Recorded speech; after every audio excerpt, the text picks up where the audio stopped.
Assalamualaikum warahmatullahi wabarakatuh. Selamat pagi Bapak dan teman-teman sekalian.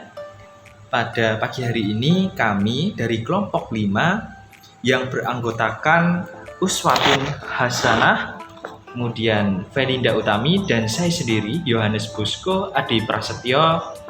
Saya di sini mewakili teman-teman ingin memandu teman-teman sekalian untuk memahami mengenai teori belajar dan motivasi belajar pada anak. Oke, kita lanjut ke slide selanjutnya. Yang pertama, penerapan teori belajar.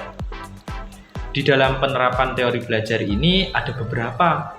Nanti akan saya jelaskan ada 3 teori. Oke. Nah, teori yang pertama adalah teori behavioristik. Nah, di dalam teori behavioristik ini, belajar merupakan suatu pendekatan behaviorisme yang tidak terlepas dari suatu stimulus yang sudah dibuat oleh guru agar siswa mampu mengulangi atau berperilaku sesuai dengan apa yang diharapkan oleh guru. Nah, pemberian stimulus tersebut itu bersifat berulang sehingga terjadi suatu pembiasaan di dalam peserta didik itu sendiri. Nah, hal ini dilakukan kepada peserta didik tersebut, yakni harus sesuai dengan tujuan pembelajaran.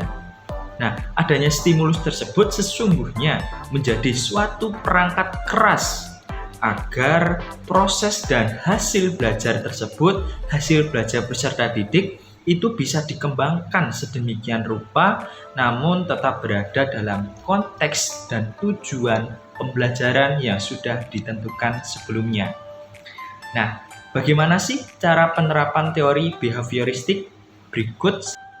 Nah, penerapan teori behavioristik di dalam kelas yaitu yang pertama itu guru itu harus menyusun materi atau bahan ajar secara lengkap. Nah, dimulai dari materi sederhana sampai dengan materi yang paling kompleks. Nah, kemudian yang kedua, guru lebih banyak memberikan contoh berupa instruksi selama mengajar. Kemudian yang ketiga, saat guru melihat adanya suatu kesalahan baik pada materi maupun pada siswa, maka guru akan segera memperbaikinya. Kemudian guru memberikan banyak drilling dan latihan agar terbentuk suatu perilaku atau pembiasaan seperti yang diinginkan oleh guru tersebut. Kemudian evaluasi itu berdasarkan perilaku yang terlihat, dan selanjutnya guru itu dituntut untuk memiliki kemampuan memberikan suatu penguatan baik dari sisi positif maupun dari sisi negatifnya, sehingga siswa bisa belajar dari sisi positif maupun sisi negatifnya. Seperti itu. Kemudian yang selanjutnya adalah teori kognitif sosial atau sosial kognitif. Nah, pada teori ini seorang guru itu perlu fokus pada suatu proses berpikir siswa dan memberikan suatu strategi yang tepat berdasarkan fungsi kognitif siswa.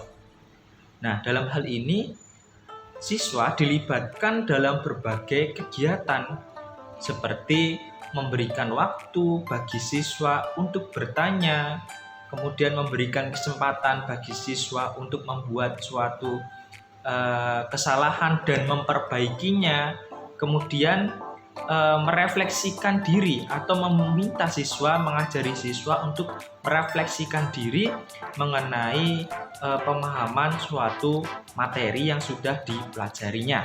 Itu di dalam teori kognitif sosial atau sosial kognitif, konsepnya seperti itu. Penerapan teori kognitif sosial di dalam kelas. Nah, yang pertama itu minta siswa untuk merefleksikan diri atau merefleksikan mengenai pengalaman mereka melalui suatu pembuatan jurnal atau laporan harian mengenai kegiatan apa saja yang mereka lakukan. Kemudian mendorong suatu diskusi berdasarkan apa yang diajarkan dengan meminta siswa untuk menjelaskan materi pembelajaran di depan kelas, dan ajaklah siswa lainnya untuk mengajukan suatu pertanyaan. Kemudian yang selanjutnya adalah membantu siswa menemukan suatu solusi baru untuk menemukan suatu masalah dan juga mengembangkan cara berpikir kritis pada siswa. Kemudian, minta siswa untuk memberikan penjelasan tentang ide atau pendapat yang mereka miliki.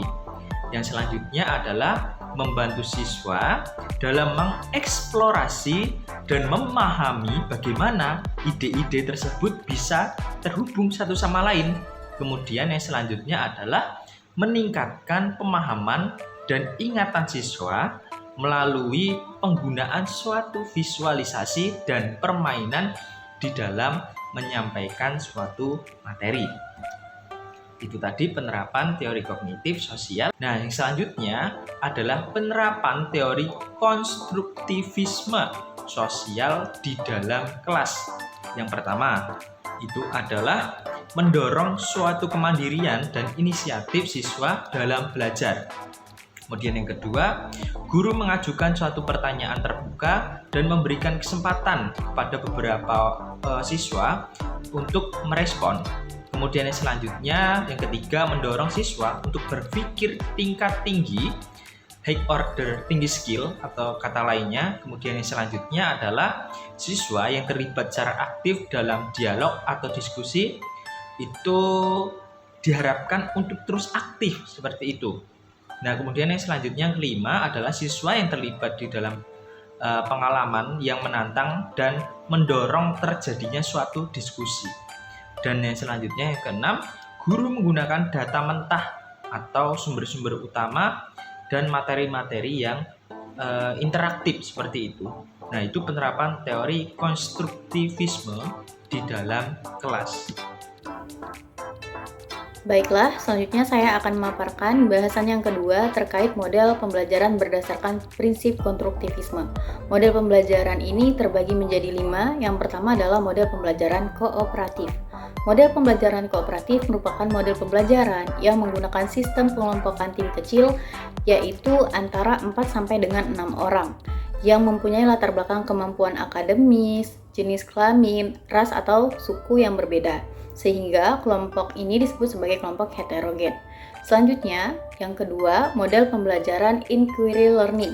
Model pembelajaran ini berkaitan dengan kegiatan belajar yang menekankan pada pembangunan keterampilan penyelidikan dan kebiasaan berpikir yang memungkinkan peserta didik untuk melanjutkan pencarian pengetahuan.